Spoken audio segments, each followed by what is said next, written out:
She said she was just checking the bushes. She said it like that made it okay. To open my gate, walk through my backyard, and poke around like it was hers. If you've ever had a neighbor who thinks your property is theirs to patrol, this one's for you. Drop your HOA horror story in the comments. Hit like if you've ever dreamed of building a moat, and don't forget to subscribe, because this story ends with a maze. And yes, it's exactly what it sounds like. I moved into my house at the tail end of a blazing July after spending 4 years living in a high-rise apartment that smelled like damp drywall and lukewarm takeout. My new place was modest.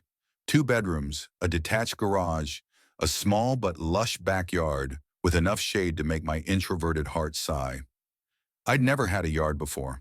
I was excited for stupid things: watering plants, watching birds, letting my dogs out without a leash. I didn't know how HOA neighborhoods worked.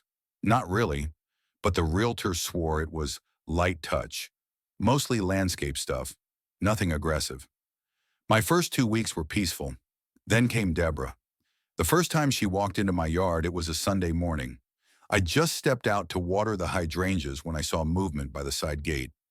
And then, as if it were the most normal thing in the world, an older woman in a wide-brimmed straw hat and orthopedic sneakers let herself in and started inspecting my side hedge. I froze. "Hi," she said, like we'd already met. "Deborah, I live 2 houses down, just checking the bush line.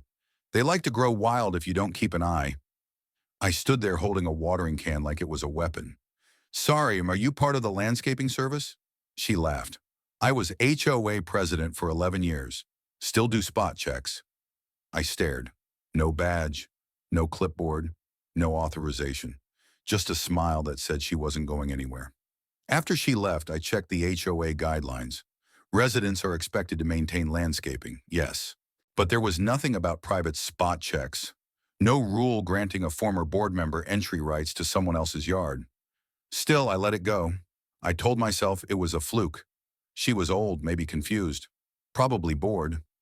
But 3 days later, she came back. This time she had gloves. I found her pulling leaves off one of my jasmine shrubs. "Too dense," she said when I walked out. "Holds moisture. Can attract ants." I asked her firmly to leave.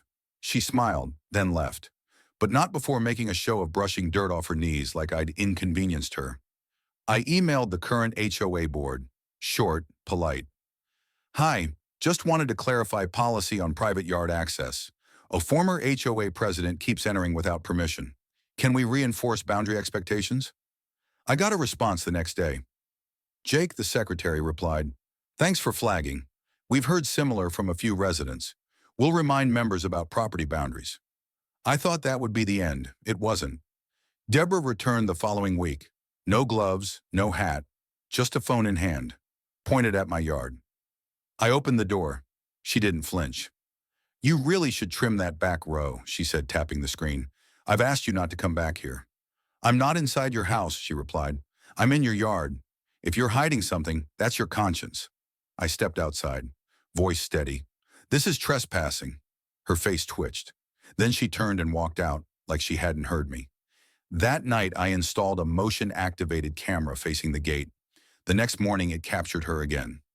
7:12 a.m., just inside the gate, looking around, then walking out. No touching, no trimming, just watching. I sent the footage to the HOA. No response. I followed up, asked if any action was being taken. Jake replied, "We spoke with her. She insists she's only passing through. Legally, unless there's damage or you press charges, our hands are tied." Tied by politeness, age, bureaucracy. I wasn't looking to start a legal fight.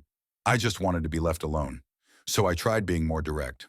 I printed a sign, "Private property, no entry without permission." Mounted it to the gate, big, bold, clear. It disappeared 3 days later. Torn off the latch. No note, no apology, just gone. And I knew who took it. My friends said to install a taller fence, but Maple Ridge had height restrictions. No backyard fence could exceed 6 feet, and all designs had to maintain a 20% sightline from the street because a walled look was discouraged. I couldn't build up, couldn't lock her out, couldn't count on anyone to stop her, so I decided to go another way. Not up, not out, but in. I opened my laptop, created a folder, Maze, and started to plan. The first question was simple. What counts as a structure under the HOA rules? Fences? Yes. Walls? Definitely.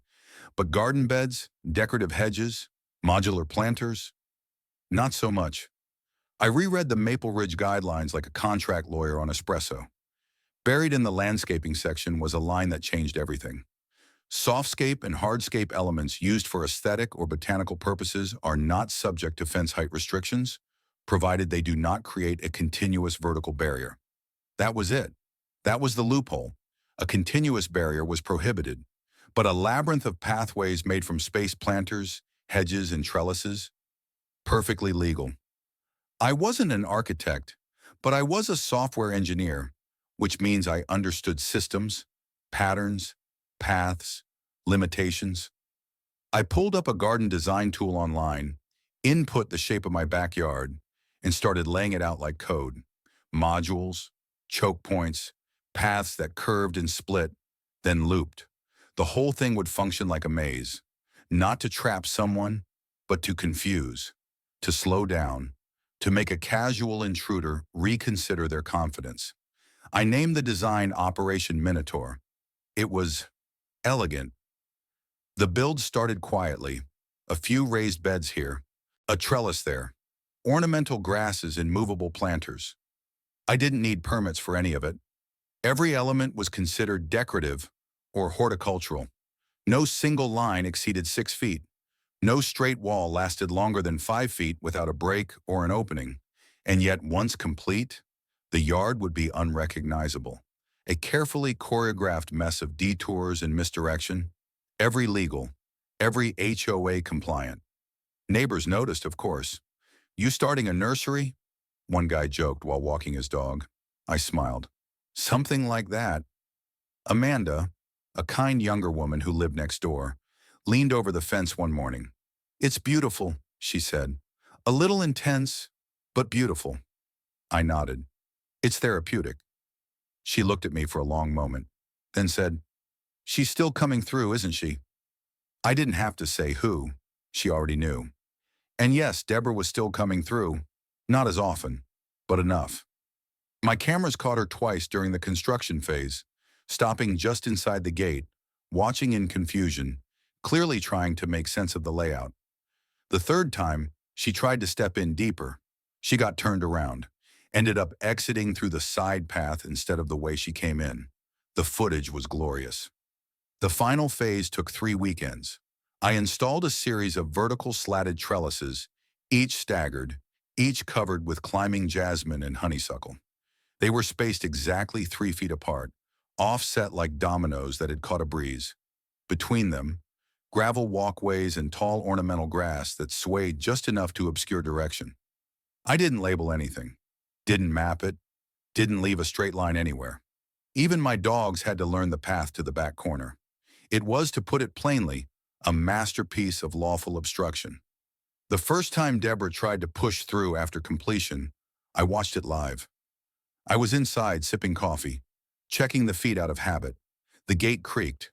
She stepped in, then paused, turned left, wrong way, backtracked, tried again.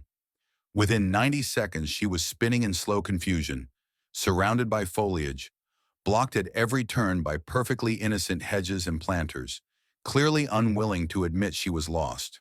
She finally gave up and exited through the wrong gate entirely, muttering as she went. I didn't say a word, didn't have to. The next day, I found a note under a rock near the back porch. Folded, no envelope. "You've made your yard extremely hostile to oversight. This looks deliberate. Just remember, the HOA still sees everything." I laughed so hard I had to sit down. Then I framed the note, right next to the original gate sign she tore down. A week later, Amanda stopped by. She handed me a flyer. "HOA quarterly meeting." "Big turnout expected," she said. "Apparently some residents are complaining about labyrinth aesthetics." I raised an eyebrow. "Let me guess," I said. "Deborah's staging a comeback?" She shrugged. She called it a community-wide visual threat. Jake almost choked, trying not to laugh. I looked at the flyer. Deborah had added a handwritten line at the bottom. Let's talk about what's happening on Willow Circle. My street, my yard, my maze. I went to the meeting, sat near the back, quiet, observing. Deborah stood at the front in a pastel blouse and heavy pearls, flanked by two tired-looking men and a stack of printed photos.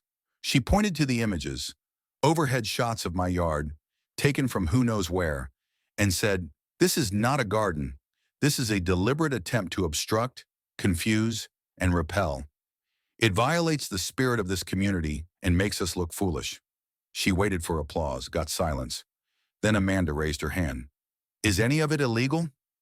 Deborah hesitated. "It undermines the intent. But is it against policy?"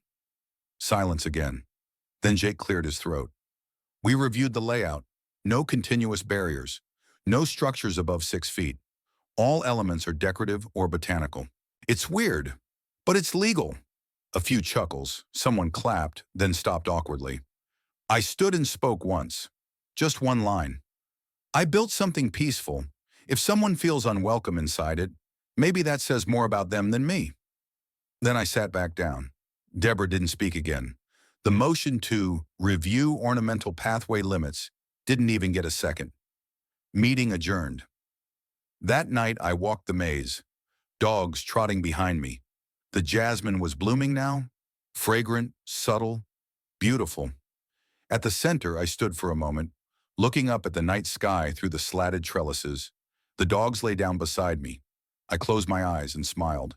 The maze worked, not just as a physical deterrent, but as a message. A boundary without barbed wire. A structure built out of legality and patience instead of walls or warnings. Deborah didn't come back, at least not in person, but her shadow lingered. It started with the whispers. "You seen the jungle yard? I heard he's got cameras in the trees. Pretty sure he's growing something back there." Amanda clued me in. "People are curious," she said over the fence one Saturday. "They don't know what to make of it." Deborah stirred the pot, and now everyone's imagining weird stuff. "Should I do a tour?"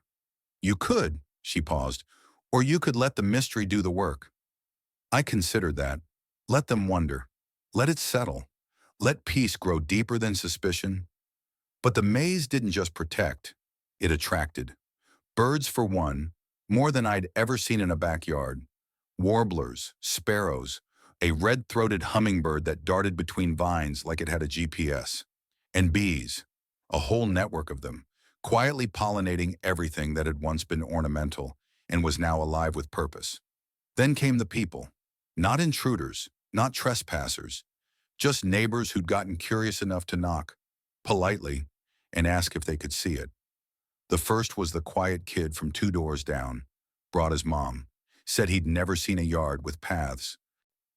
The next week, the retired couple from across the street, the ones who always used to frown when my dogs barked, asked if I'd help them build something similar, but smaller. Then Jake from the HOA board sent me a message. "You ever consider making this a template? Some of us are rethinking what our yards could be." I stared at the message, then laughed, then wrote back, "Sure, but if anyone gets lost, it's not on me." The best part? The silence. Not one more note from Deborah. No more creeping boots on the gravel at dawn. No more mysterious missing signs or snapped branches or half-glimpsed shadows through the hedges. Just growth. Layered, soft, untouchable. Then in early April, something shifted. Connor, Amanda's son, came running up my driveway on a Saturday morning, holding a phone. "She posted it," he said. "Who?" "Deborah. She posted a video. She came into the maze again. She filmed herself." I raised an eyebrow. "Seriously?" "She was trying to prove something, but she got lost." He turned the screen toward me. I watched. The video started with Deborah, panting slightly, camera angled under her chin, standing just inside my garden gate. She spoke in the same tone she used at HOA meetings. "Today, I want to show what's really going on in this so-called garden maze. People say it's beautiful, but I say it's manipulative. Let's see what's really behind this curtain of foliage." She walked, took one path, then doubled back. The camera jostled. Branches brushed the lens. Her breathing got heavier. then sharper. This, this doesn't go anywhere. Another turn. Another dead end. At one point, she cursed under her breath. It was quiet, but the mic picked it up. By minute 7, she was clearly panicking. This is absurd. It's a trap. He built a trap. Cut. Black. I scrolled to the comments. They were savage. Maybe don't trespass and you won't get stuck, Karen. This is literally the plot of a Pixar short. That yard just jumped to the top of my dream home list. The video hit 30,000 views by nightfall. Amanda sent me a screenshot. HOA is getting emails from people we don't even know, all supportive. She added, "You should probably say something." I hesitated, but then I did. I posted one photo, no caption, just the center of the maze at sunset, golden light through the jasmine, 2 dogs asleep in the gravel, peace radiating from every leaf. It got reshared more than I expected. Connor called it the calmest middle finger in HOA history. Then came the letter, not from Deborah, from the board. Dear Mr. Richards, in light of recent events, the HOA is updating its guidelines to reflect new expectations regarding privacy, non-traditional landscaping, and resident autonomy. We thank you for inspiring a new direction for the community. Enclosed, a laminated recognition of civic contribution certificate. Not quite an apology, but something close. Deborah, for her part, disappeared again. Her house still stood, but the curtains were always drawn. I heard she shut down her social accounts, that she no longer attended HOA functions, that she was resting, according to one very tight-lipped neighbor. But I didn't need updates. I had my garden, my dogs, my sunset maze. That was enough. Later that spring, Amanda asked me to speak at the neighborhood potluck. "You're kind of a symbol now," she said. "I didn't ask to be." "I know, that's what makes it work." I brought a tray of lemon bars, wore my least wrinkled shirt, told a short story about flowers and patience, and how boundaries don't have to be built out of anger. They can be grown, they can confuse, they can forgive, and everyone clapped.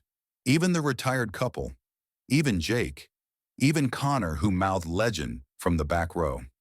That night, I walked the maze again. No headphones, no agenda. Just me and the stars and the memory of what it had taken to earn that quiet. Not a wall, not a lock. Just a garden of no. By May, the maze was more than a garden. It was folklore.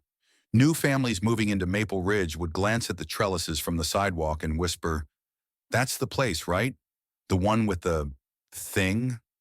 Kids made up stories about it, claimed it was haunted or magical, or that it changed paths every week. One said he saw the lady vanish inside it, only to come back out an hour older. I didn't correct any of them. Better a myth than a warning. The HOA evolved too. They rewrote 2 full sections of the handbook, one on landscaping limits, another on uninvited entry. They renamed it the Garden and Boundary Policy and added a clause. No resident or former board member shall access private property without explicit, current permission from the owner. All prior informal authority structures are hereby void. That wasn't just policy. That was the end of an era, the Deborah era, and the beginning of something better. But it wasn't just rules, it was attitude. People painted their sheds, hung wind chimes, put benches in their front lawns. Amanda even started a neighborhood Instagram page, not for announcements or violations, but to celebrate weird yards. Every week, a new photo, a sculpture made of recycled tires, a mailbox with eyes, a spiral herb bed. The tagline was, "We grow what we are." The maze was featured twice. Then came the letter from the city, typed, official, polite. The Parks and Green Design Subcommittee wanted to tour my garden as part of a local, resilient landscaping initiative. They'd read about it online, seen the HOA meeting clip, and thought it was a remarkable example of natural boundaries in practice. They weren't asking for anything, just permission to walk through, with respect. That last word caught me. Respect. The one thing that had been missing since the day Deborah first let herself into my space without a knock or question. I said yes. They came on a Thursday morning. 6 people, planners, architects, a sustainability rep with a clipboard and floral sunglasses. They took notes, photos, measurements, asked thoughtful questions. They didn't assume, didn't critique. One of them asked if I had a name for it. I told her, the maze. She laughed. Simple. True. She nodded, wrote it down. The write-up came out 2 weeks later. A clean, warm paragraph in a city PDF. One local resident redefined the purpose of landscape through a nonlinear system of trellises, softscapes, and elevated beds. The design discourages trespass through confusion, not confrontation, and has had a ripple effect on community attitudes toward privacy, self-expression, and green space. I printed it, framed it, hung it inside the garden shed, right above the motion sensor that first captured Deborah's face. That summer, something unexpected happened. Deborah moved, quietly. No for sale sign, no garage sale. Just one day her house was empty.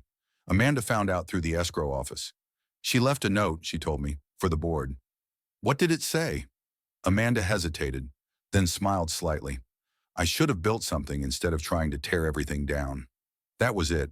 No signature. Just a line. But it felt honest. And somehow, enough. The house didn't stay empty long. A young couple bought it. Teachers, no kids yet, but a rescue dog with too much energy and a tennis ball obsession.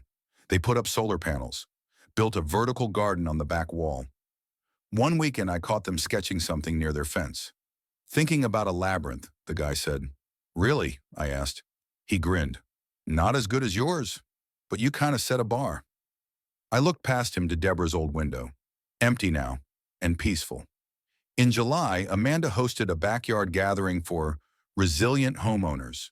Everyone who'd pushed back against the old regime was there.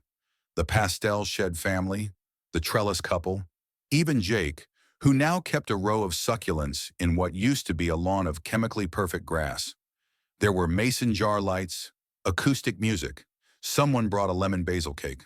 Connor filmed interviews for a school project. When it was my turn, he asked, what would you tell someone whose neighbor won't stay on their side? I thought, then said, grow something they can't follow through. He paused, then grinned. The maze kept growing. I added new sections, a curved archway with flowering vines, a shallow pool that reflected sunset light like glass, a quiet bench under a shade sail I stitched myself. Not for defense, just for beauty. It had stopped being armor. Now it was art. And once a week, I walked it without the dogs, without a phone, without a goal. Just to get lost. On purpose. To remind myself I built this. Not to escape, but to reclaim. By August, I barely remembered the tension, just the path, the quiet, and the wind in the jasmine.